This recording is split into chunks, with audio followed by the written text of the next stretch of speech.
नमस्कार प्रिय विद्यार्थियों। बीए पार्ट सेकंड के सेकंड पेपर के अंतर्गत हमने भारतीय राज्य व्यवस्था में अधिकतम सिलेबस को अध्यापन की दृष्टि से चर्चा में ले लिया है। उसी क्रम में कुछ बिंदु और हैं, उनको भी हम निरंतर लेते रहेंगे। आज हम दलीय व्यवस्था के अंतर्गत भारतीय राजनीतिक व्यवस्था में जो आए परिवर्तन रहे हैं, उनमें गठबंधन जो सरकारें हैं उनका दायरा, उनका कार्य करने का तरीका एवं उनकी क्या आवश्यकता थी कि गठबंधन किया जाए। असल में भारत में बहुदलीय शासन प्रणाली है। दलों की एक दल या दो दल, जैसे अमेरिका ब्रिटेन की तरह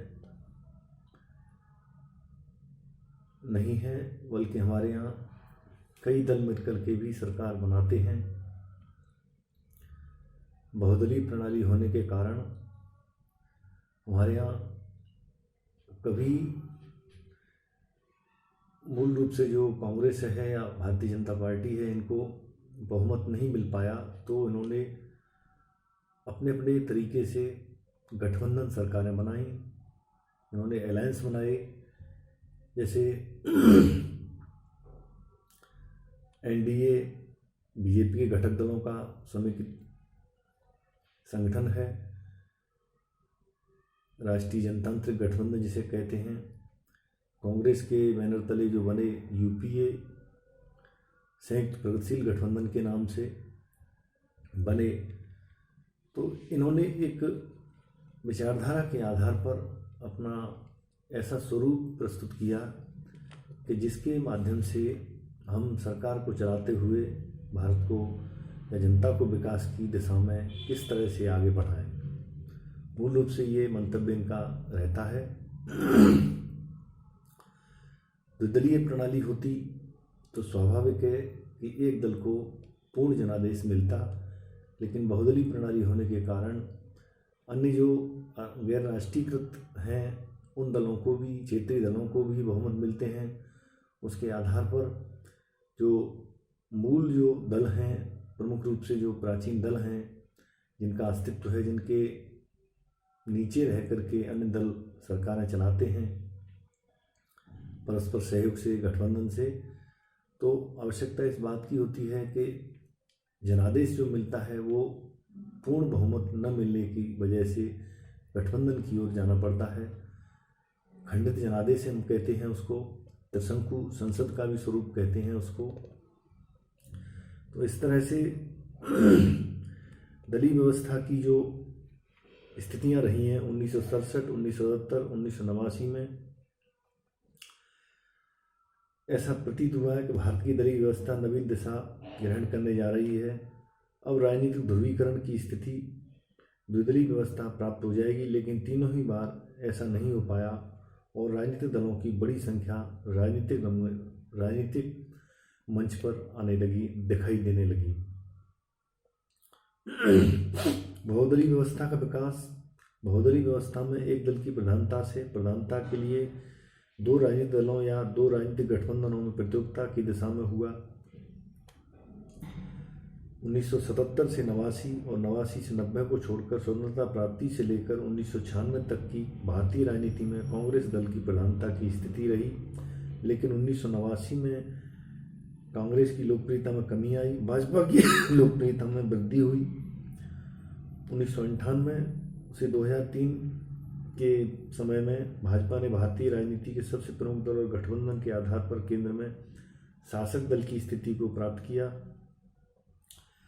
2004 में 14वीं लोकसभा के चुनाव संपन्न हुए और चुनावों के परिणाम स्वरूप कांग्रेस ने भारतीय राजनीति के सबसे प्रमुख दल और कांग्रेस के नेतृत्व में गठित संयुक्त प्रगतिशील गठबंधन ने शासक दल की स्थिति प्राप्त की।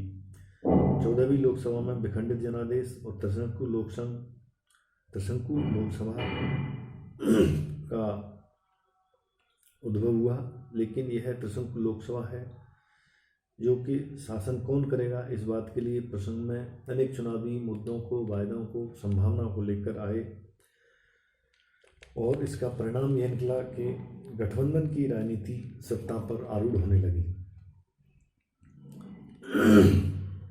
बहुदलीय व्यवस्था भारत में है, ब्रिटेन या अमेरिका की तरह द्विदलीय पद्धति नहीं है। 14वीं लोकसभा में 40 से अधिक और राज्यों की विधानसभाओं में कुल मिलाकर 50 से अधिक राजनीतिक दल हैं। इनमें से कुछ को छोड़कर अन्य के पास कोई नीति अथवा कार्यक्रम नहीं है। कुछ राजनीतिक दलों का संगठन और स्वरूप केवल कहने के लिए है और इनका प्रभाव क्षेत्र बहुत ही सीमित है। राजनीतिक दलों में जो बिखराव रहता है, विभाजन और दलीय व्यवस्था में अस्थायित्व रहता है, इसकी समस्या रहती आई है। दलों में परस्पर आंतरिक जो द्वेष की भावना या गुटबंदी का प्रभाव रहता है, उसके कारण से गठबंधन की सरकारों को आमंत्रण करना पड़ता है। छोटे छोटे दल हैं, क्षेत्रीय दल, वो अपना प्रभाव जमा लेते हैं क्षेत्र विशेष में और वहाँ से संसदीय सीट चुन करके और अपना प्रतिनिधित्व लोकसभा में प्रस्तुत करते हैं। और आवश्यकता होती है प्रमुख दलों को कि उनके सहयोग से ही वे सरकार को, चाहे वह न्यूनतम साझा सरकार की हो, चाहे वह गठबंधन की हो, चाहे वह बाहरी समर्थन देकर हो या आंतरिक समर्थन देकर हो, राजनीतिक दलों की नीतियों और कार्यक्रम में जो स्पष्ट भेद का अभाव रहता है। जैसे हम देखते हैं कि आर्थिक और राजनीतिक कार्यक्रम मुद्दे न रह करके मंदिर मस्जिद का विवाद ले लिया, जातिवादी गठजोड़ सामान्य जन की भाषा में जिसे कमांडर और मंडल की राजनीतिक पहचान के रूप में बन गए। स्थिति ये हुई कि राजनीतिक दलों का जो असली धर्म है, विकास का जो मुद्दा है, उससे वो भटक गए और अपने सत्ता की लाज बचाने के लिए या फिर सरकार को बनाए रखने के लिए किन्हीं उपायों के माध्यम से वे उस अंजाम तक पहुंचाने का प्रयास करते हैं कि जिससे जनता ये महसूस करे कि हाँ, वास्तव में सरकार काम कर रही है। सबसे बड़ा कारण राजनीतिक दलबदल की स्थिति का भी इसमें रहता है, जिसके कारण गठबंधन सरकारों को स्वीकार करना पड़ता है। 1985 में भारतीय संविधान में 52वां संवैधानिक संशोधन कर दल बदल पर कानूनी रोक लगा दी थी, लेकिन इस कानून में प्रावधान है कि एक राजनीतिक दल के विभाजन और एक राजनीतिक दल के दूसरे राजनीतिक दल में विलय को दल बदल नहीं समझा जाएगा। 91वें संविधान संशोधन 2003 के आधार पर दल बदल पर पूर्णतया रोक लगाने की भी कोशिश की गई, लेकिन अब भी वह राजनीतिक दल के दूसरे राजनीतिक दल में विलय के नाम पर दल बदल किया जा सकता है। राजनीतिक दलों के गठबंधन सरकारों के अंतर्गत विभिन्न प्रकार के जो कार्यक्रम किए गए, 1989 में व्यवस्था की गई जनप्रतिनिधित्व अधिनियम की धारा 29 के अनुसार सभी राजनीतिक दलों के लिए संविधान के प्रति और समाजवाद, धर्मनिरपेक्षता तथा लोकतंत्र के प्रति निष्ठा घोषित करना जरूरी है। अब भारत में राजनीतिक दल वैधानिक व्यवस्था के अंग बन गए हैं। चुनाव आयोग ने राजनीतिक दलों की 3 श्रेणियां बनाई हैं: राष्ट्रीय दल या अखिल भारतीय दल, राज्य स्तरीय दल और अमान्यता प्राप्त पंजीकृत दल।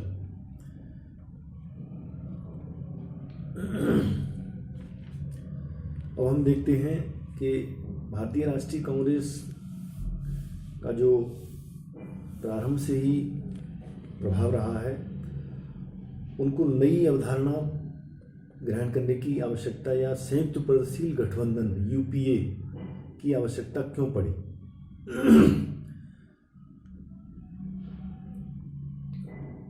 कांग्रेस की नीति कार्यक्रम का जो विवरण है उसको हम देखते हैं। राजनीतिक नीति और कार्यक्रम: देश की एकता और अखंडता की रक्षा तथा सुरक्षा व्यवस्था को सुदृढ़ करना कांग्रेस ने सदैव ही अपना प्रमुख लक्ष्य बताया।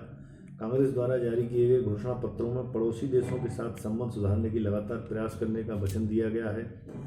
कांग्रेस ने दक्षिण एशियाई संसद बनाने एवं आणविक अप्रसार संधि में भारत की भागीदारी को पूरी तरह परमाणु निरस्त्रीकरण से जोड़े रखने की बात भी कही है।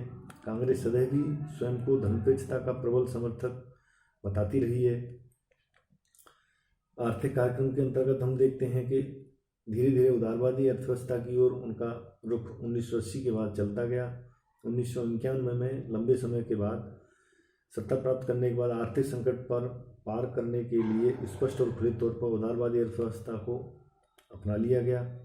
आर्थिक उदारीकरण और आर्थिक सुधारों को मानवीय स्वरूप के साथ लागू करने की जो बात कही गई, इसके आधार पर हम देखते हैं प्रशासनिक व्यवस्था में भ्रष्टाचार को जन्म देने वाले तत्वों को साफ किया जाना, सभी मुकदमे 3 वर्ष में निपटाने के बाद लोकपाल का गठन करना, मुख्यमंत्री प्रधानमंत्री भी उसी के दायरे में लाए जाएंगे। इस तरह के नवीन प्रयोगों के माध्यम से पार्टी सुधार की बातों को, प्रशासन सुधार की बातों को लिया गया। जनसंख्या नियोजन से संबंध रखने वाले विभिन्न मुद्दों पर ये सारी बातें मिलकर के और गठबंधन नीति के लिए तैयार की जाती हैं। कांग्रेस दल के विधान में संशोधन और दल के संगठन ढांचे के आरक्षण की व्यवस्था, पार्टी में 33% स्थान महिलाओं के लिए तथा कम से कम 20% स्थान कमजोर वर्गों के लिए आरक्षित होंगे। सभी स्तरों की कांग्रेस समिति का कार्यकाल 2 वर्ष से बढ़ाकर 3 वर्ष कर दिया गया है। इस तरह से हम देखते हैं 1981 से 90 तक पार्टी की नीति, कार्यक्रम और स्थिति में काफ़ी चेंजिंग या परिवर्तन आए। 12वीं लोकसभा के चुनाव और विखंडित जनादेश के आधार पर भी काफ़ी अंतर दिखाई देने लगा। आज के लिए इतना ही, धन्यवाद।